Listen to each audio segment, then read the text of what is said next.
What's going on, everybody? I will flash over to this view.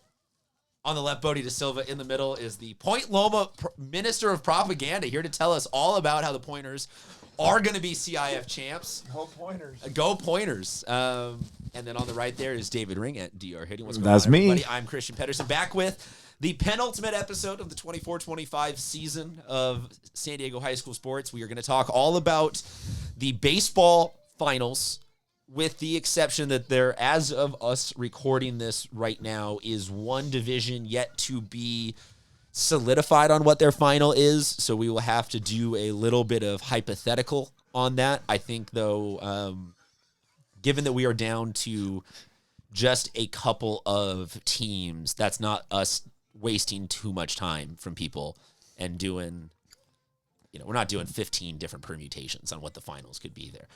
I'm going to start with 5AA. I'm going to start with just a general shout out of congratulations, everybody, on a great season. You have all, in making this, you're all champs in our book. Now, goodwill and sportsmanship aside, let's talk about who's about to actually get some dubs and be crowned champions. At the 5AA level, we've got Rock Academy. Or is the in Rock Academy a necessary? Is it Rock Academy or is it the Rock Academy? I feel like no. That's from wrestling. No, That's it was okay. The Rock. But okay, so I hear Rock Academy, but then on the little PDF here it says the Rock Academy. All right, well, let us know in the comment section. The Rock Academy plays Borrego Springs. Bodie, you have been big on some of the youth that Borrego Springs has, and I don't think we've talked a ton about the Rock Academy this year, but the Rock Academy is the 1 seed, so they are technically the favorite. I asked that out loud. Bodie De Silva, we will start with you, 5AA. Yeah, I think what has impressed me in my one viewing of Borrego earlier this year at Petco Park, they played really well, and all the guys got in, which I know is an important thing, but just look at their playoff run so far, 13-3, 12-4, 14-1. You have to be impressed by that so far. Now, from the Rock's point of view, 9-6, 12-2, 8-3. So not too far behind that. You just said The Rock. Because that's what I'm reading off the sheet. Fair enough. I gotta fix that here. But yeah, ultimately 1 versus 2 here. Not a big surprise. 2 teams that home field throughout there. And yeah, I'll go with I don't know if we're making picks if we're at that I want point. To make predictions. I'll go with Borrego here. Some recency bias, but yeah, I think 2 teams coming in super hot. Didn't need that extra game on Wednesday. Should have just about everyone available for this final. Dave Ring. Gosh, I'm going to take the Rock. I mean, they've got a dude hitting 464 on their squad. I mean, they can hit for sure. I think this game's going to come down to them putting up some runs, and I feel confident that the Rock's going to hit. I mean, I'm looking at their stats. They put up runs. I'm going to take the Rock over Borrego. You're taking the Rock over the Borrego Springs. The Borrego. And they have not played this year. Just one other thing to. Well, that's fun. To know. Have you ever been to Borrego? Have I ever been to Borrego? Yes. Have I ever stayed long enough in Borrego to appreciate all of its grandeur? No. I knew someone that lived there once. Out in that general direction is Blythe, California, and Bodie De Silva is actually legally not allowed in Blythe. And so that's a podcast. That's news to me. Oh, no, that's just us playing up the bit from the playoffs 2 years ago. All right, the D5 championship game. I love this matchup. High Tech High San Diego. Yeah. The Storm. They come out of the 4 seed to make it there. Crawford, the 3 seed. So a 3 and 4 is still higher seeds, but is to me kind of like proof that we play the playoffs for a reason. So I'm loving that we're not getting some like 11 versus 12, everything was a fail. Like good on this.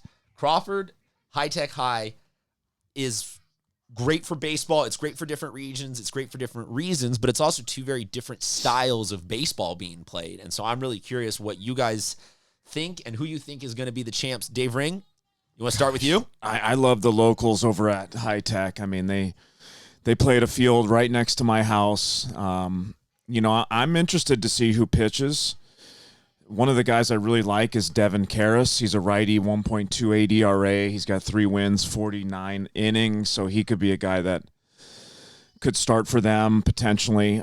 We've mentioned some of their starting pitching this year has been really good. They've got another lefty. We mentioned him. I can't remember his name off the top of my head, but it depends on who pitches for High Tech. But I think, in my opinion, High Tech's got the better pitching here, and they're going to find a way to throw someone on the mound that can really shut down Crawford. Bodie? Yeah, despite High Tech coming in as the 4, obviously we know that's all. It's not a committee; it's a computer system. But 9-0, 17-1, 6-3 have had very little trouble to get here, and this will be their 5th time playing each other so far this year. A little bit of a surprise there. What are we at series wise? Yeah, so Crawford won 6-5, 16-5, 10-8, and lost 6-0. Oh, so Crawford's up 3-1 on the series? 3-1 in the series. But the one loss was a shutout. So then, does even if High Tech High wins this game, are they champs? I'll give it to them. Okay. Because Crawford does have a loss during this playoff run. High Tech doesn't. So we'll go with that as the you're giving tiebreaker. the lean towards the Crawford Colts. I dig it. That's everything for D5, yes? Yes. All right, so D4, Ramona is in.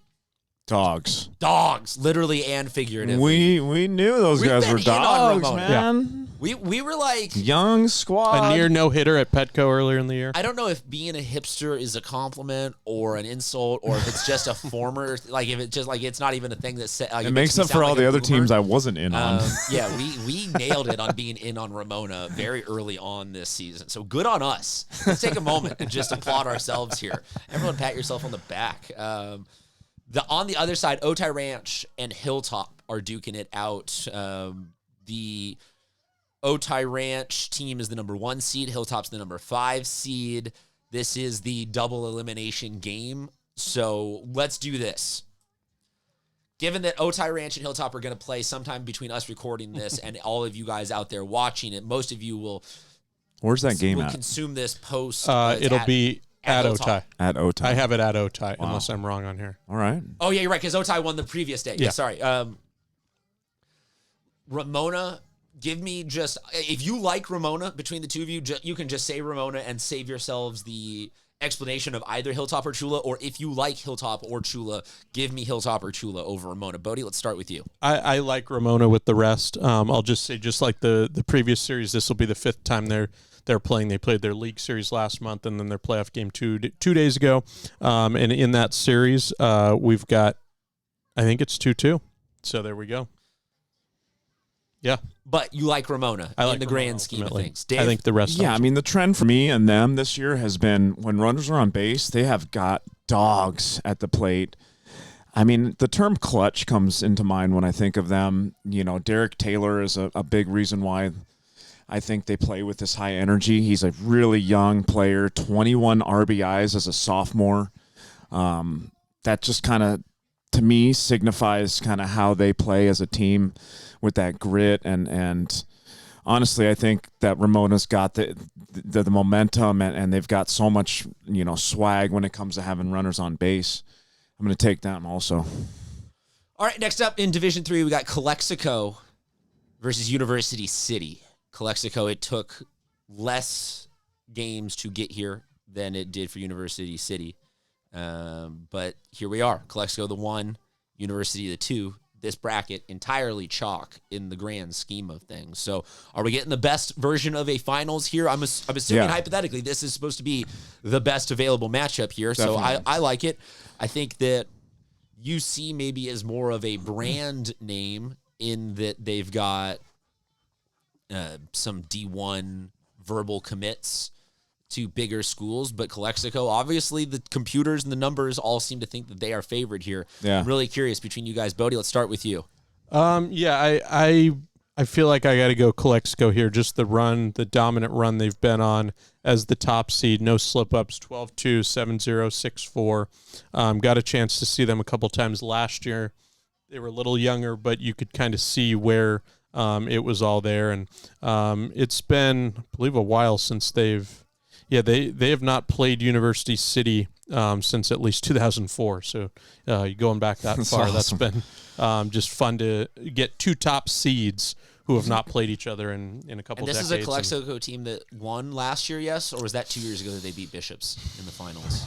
I will check on that right now. It's crazy how I think far 2 some of these years. teams are having to travel, like the Ramona to Otay, or to, is it? No, this will be Ramona's playing the finals at UCSD. Oh, that's right. I mean, these games are Yeah, the like, if Otay you had to Hilltop play game these is- teams during the season, you'd be like, imagine how long of a drive Yeah. these guys would have to take. 2 years ago, Was- Calexico was winners in that game against Bishops. That was It does that doesn't matter. I was regardless curious of if this was back to division, big 6th inning, 12-4 win in that one. Yeah, I just time kind of compresses now that I'm in For sure. Nothing means. Yeah, makes any sense. Calexico, in my opinion, is really strong. They've got a guy by the name of Jose Ortega. He's got a 1.95 ERA, 8 wins, 79 innings pitched. I mean, and the dude hits, too. He's got 20-plus RBIs, so the vibe over there is very similar. Listen, I can't go against my Centurions. What I saw was the best pitcher that the Centurions have, Thiago Quillen. I saw him he's their guy. He absolutely dominated the last outing. He wanted the ball, got the ball, took it. He's got a best ERA on the team. Fantastic to see this guy. I wonder who gets the ball in this last game here, but what a dog. Absolutely an incredible finish to the season for UC. I got to take them over Calexico here with the momentum they got. Yeah, one stat shout out quick here on Calexico. Randy Baez, their top hitter, 432 average, 6 doubles, 6 homers, a triple. But I think what's most impressive here, 25 walks and only 5 strikeouts. So that's not usually that might be a number that you would see reversed there. But first career, he's walked 43 times more than he struck out. So The Kevin Youkilis of guy San just Diego knows high how to school get on baseball. base there. Randy Baez. Yeah. Well, look for my guy Josh Kaplan to do some damage in this game. He's the RBI king on that team. He's got 27 RBIs. I mean, last game I watched against Claremont UC, he came up with a big bomb and really changed the momentum of that game. So, man, I'm excited to see these UC Centurions maybe take home another championship 2 years back to back, right? And got a chance to kind of do with this 2 enough years in a the row. tank that I would say that even if they move up another division next year, they should still be a competitive team. They need to move up another division for sure. That is hypothetically the reason and existence for the new division system. Yes, is when you see a Even team at like this this. point, I would be very confident with last year. Like they're going to move up. And what I'm saying though is that Yeah. even And if they should. there Yeah. are teams that because the math happens, and even with the new edited math, they still will go up, be destroyed by graduation. And Palo then- Verde football. Yeah, it happens. Yep. All right, on to Division 2. Mount Carmel, San Ysidro. This is a year of very eclectic and diverse geography, like Dave is saying, which I absolutely love. And looking at the seeds, 5 versus 7. Yeah, 5 and so we have said for a long time now that like from D3 and up, the difference in talent from top to bottom gets very small. Like these are all really competitive brackets, and you see this here. So Mount Carmel, San Ysidro. Mount Carmel has played one less game than San Ysidro to get here. I think that is always a thing that will, for me, somewhat dictate who I kind of lean towards favoring in a matchup where two of these teams are very equal. Bodie, curious your thoughts. Yeah, I think, one, looking at this bracket when everything first came out, I would have been pretty confident that the championship would have been one of the top 4 seeds. I just think looking through, Madison had such a great year. We knew what El Camino had with Zane Nordquist on the mound, Coronado, their strengths the last couple of years, and even Southwest, who had a great year. They had some top 10 votes at times. So a little bit of a surprise to me that none of the top 4 did make it in.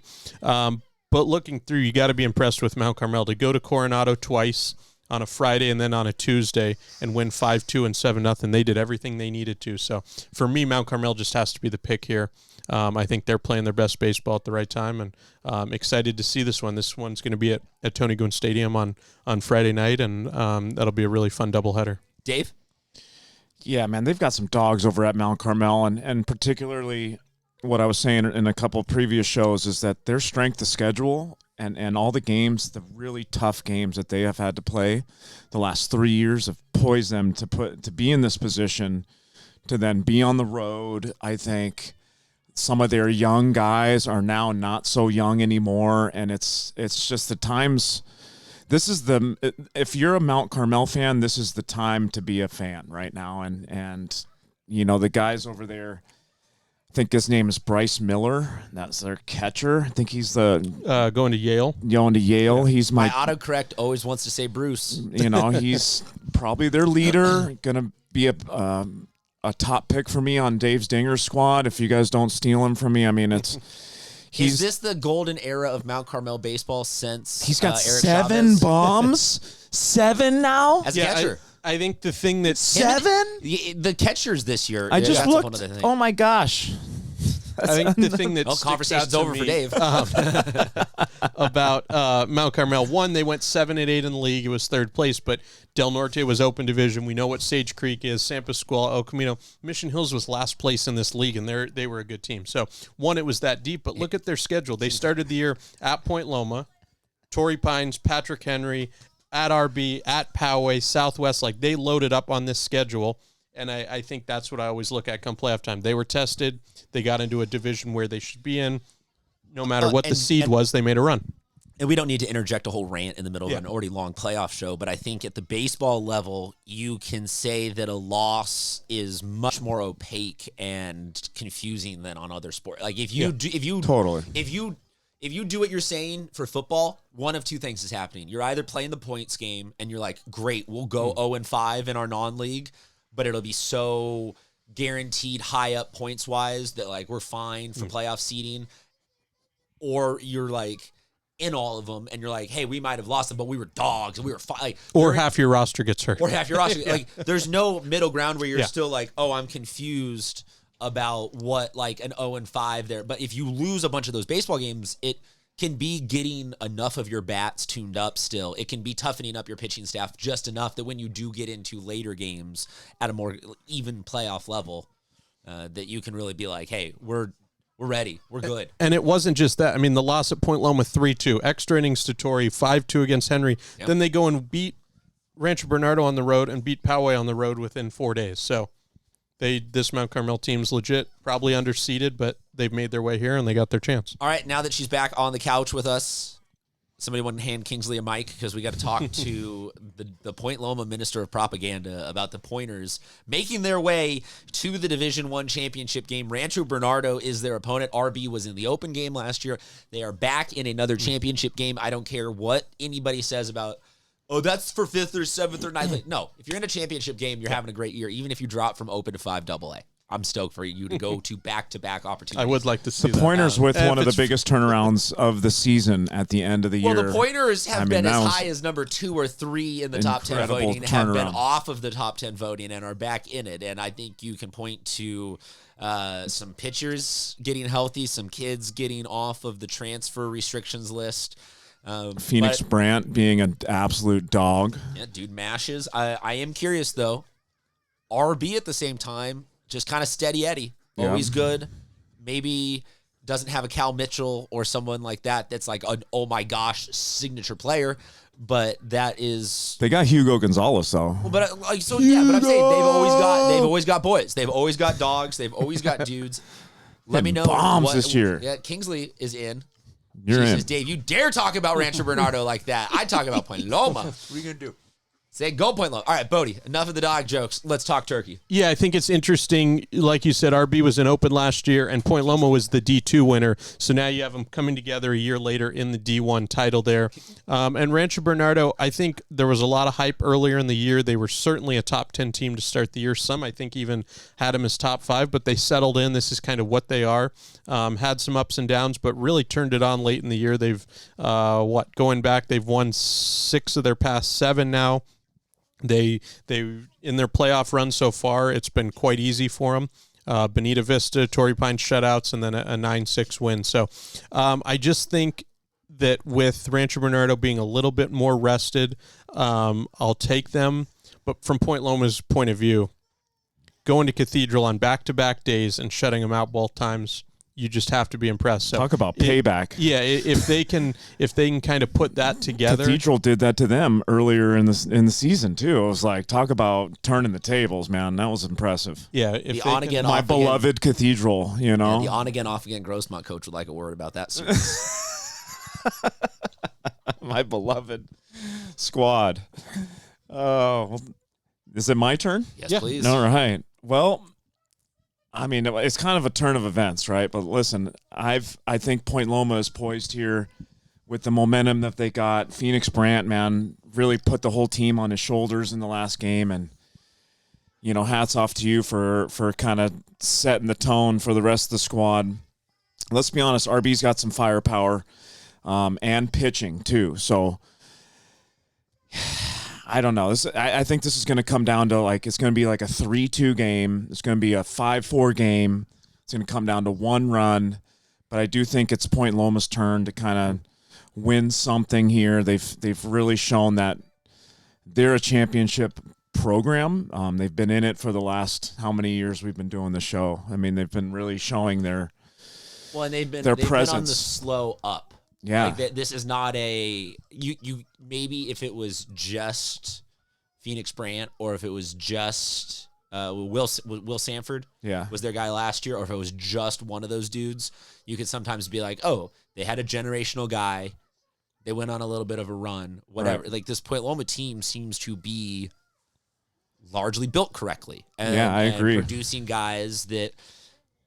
Obviously, time will tell, but I don't see a reason in the next 3 years why this program would fall off the face of the earth. Mm-mm. Now, they might get up to open division talent and then be stuck in that purgatory of you have to play Granite, LCC, Torrey, RB, and eventually some of that is just a meat grinder, and no matter how good you are, we're talking Granite still has not won one. Mm. Yeah, Granite, right? Or has won one? They won 2014. But okay, so Granite has not won an Open in the time that we have been doing this show. Yeah. They've been close to. So, yes, they might only win 2 championships in a 5-year span or in a 7-year whatever span, but I think that they are en route to being one of the top programs in San Diego. Let's be honest. If kids are transferring out of high schools to go to certain high schools, that's how you know the programs are lined up. I mean, kids are transferring into Point Loma now, which in the past wasn't the case. So you're seeing dogs just transferring into the schools that really are competitive every year, and that's a really huge sign of where they're at, really. All right, let's talk about the Open Division game. Granite Hills and their undefeatedness. They've played 10 less games than everyone else. You notice that? Look at their record. I didn't know it was 10. They have played a handful less, yeah. It's like 9. You're allowed to play 28 during the regular season. So you're accusing Granite Hills of overselling their accomplishments. No, I'm year. just saying. I looked at their record, and they've got 7 or 8 less games than most teams. Are you hitting them with the, hey, that guy's a phony? That was an undefeatedness comment. That's where I'm going with it. Wow. They have played 7 less games than Patrick Henry. There you go, folks. Granite Hills, frauds. Dave Ring waits all season to cherry pick the last day of the year to say Granite Hills, fraudulent champions. Wait till you hear my pick. Okay. Well, then they are taking on Patrick Henry. Patrick Henry maybe it had rained. to get it one more game in against Eastlake. Yeah. And I feel like anybody that beats Eastlake is a certified dog. I'm assuming you can make an argument very rationally for either one of these teams to be the CIF champion, Open Division favorites. But I guess if one of them is an absolute fraud and impersonator, we'll have to see what Dave Ring. I think there would have been one loss in there if there was 7 more games played. Is all I'm saying. But yeah, I think. Listen, this game is the hype we've been waiting for. I mean, in my opinion, I had Granite Hills, Patrick Henry in terms of top 2 teams on paper to start the year. I don't know if Bodie had the same, but it was looking like that to me, and it didn't look like that during the season, right? Patrick Henry had a lot of tough losses, but now we're back to playoffs, and their depth and everything that they're doing over there has really just taken a whole nother level this year. Tyson Bobo, I mean, they've got some transfers that have come in too and just contributed like crazy. Cody Capoletti, man, put the team on his back, 7 innings that last game. So we know he's not going to be available to pitch, but listen, quite a career for that man. Literally a player of the year type of performance to finish the year. I can't say enough good things about Patrick Henry, but I'm going to have to take Granite Hills because of their undefeatedness and You're crisscrossing here, man. Who they can possibly throw on the mound here. Luke Bailey, they could throw you anyone, any day. They've got Tommy and Tranken over there. Dude, just RBI machine. I don't know, man. I just wanted to compliment how good the Patriots were. I just don't think that Granite Hills has it in them to lose. No, we should make the disclaimer that we do this whole predictions thing just because that's easy sports radio. Like we are not here to say that us picking Granite over Patrick Henry is like us thinking that Patrick Henry, like we say we just said that. Hey, I haven't made a pick yet. We spent what I'm saying. We spent a minute saying Granite Hills is frauds. Like we're just doing bits for you here. So yeah, but listen, people don't go after Dave thinking that he doesn't think Patrick Henry's good at all. People will take a post of them just doing anything personally. We've learned that. People will take anything personal. It's like, sorry, bro, didn't mean to highlight your high school career. Sorry about featuring you throwing Chad. Sorry, my bad. I had a tweet on in the locker room one time. Anyways, first one in 10 years. Yeah, so they have played twice this year. The first result was a 5-5 tie because of darkness, and then a week later was a 7-2 Granite win. We know Brendan Lewis threw earlier in the week from Granite, so he won't be throwing. I would expect it would be Luke Bailey. I think what really hurts with Henry, like what you said, Cody Capoletti had to pitch that extra game to get them into this spot. But look, you got to get into the game, take your chances. And for Granite, they've been such a mainstay throughout the Open Division in the 12 years it's existed. For Patrick Henry, they hadn't made the Open until last year, so this will be their first championship game appearance here, and I'm going to go ahead and pick them. I just think everything at the right time, everything at the right time is just kind of lining up for them, and I will say we have never had a 6 seed in the Open Division championship. Wow. So this year's been a dice. I will say this, though. Bodie says rolling the dice. But baseball, that's not a failure of the system. Yeah. Like if football, if it was the 6th seed, you'd be like, no, I guess it would make sense because there's only 4 teams, so it'd be super confusing if the 6th seed got into the 14 playoff. But if it was 2021, who was the winner? 8 seed Eastlake. We've seen these things happen. And I'm saying nobody cries foul of it. Yeah. Like I'm saying that we are so they deep got hot that at the right 8 time. of those teams, all 8 of those teams are capable of being the best team in San Diego, and no one disagreeing with it. I think it's the strength of what our sport is. I mean, 2017, 7-seed Helix was in the title. 2018, 8-seed Poway was in the title. Like we've seen these things happen. Poway one, slaying some dragons. Like these lower seeded teams can go on the road. They just get hot. They get a couple pitchers that are doing their thing, and kind of like Point Loma, they back-to-back shutouts. Baseball is also a heartbreaker of a sport. Yeah. Where sometimes you can have a great team all year, and then one ball lands in the gap, and just there goes everything. Exactly. So anything else before we sail off into championship weekend, and we'll see. I mean, this is, to me, I just want to say one thing about the home run race because that's my jam. We can close out with the Dave's Dingers. Can we close out with the Dingers? Counting, the playoff Dingers? Yeah, I'm going to count the playoff Dingers. Listen, we've got a race here. We've got 3 guys with 9 home runs. Max Farrell. We've heard about him all year. He's got 9. Elijah Stevens has 9 with Sage Creek, and Ethan De La Cruz finished the season with 9. So those 3 are done playing for the season. But we have Brendan Lewis at 8 and Bryce Miller at 7, who still have 1 game to play. So we could possibly have more with regionals and that. Correct.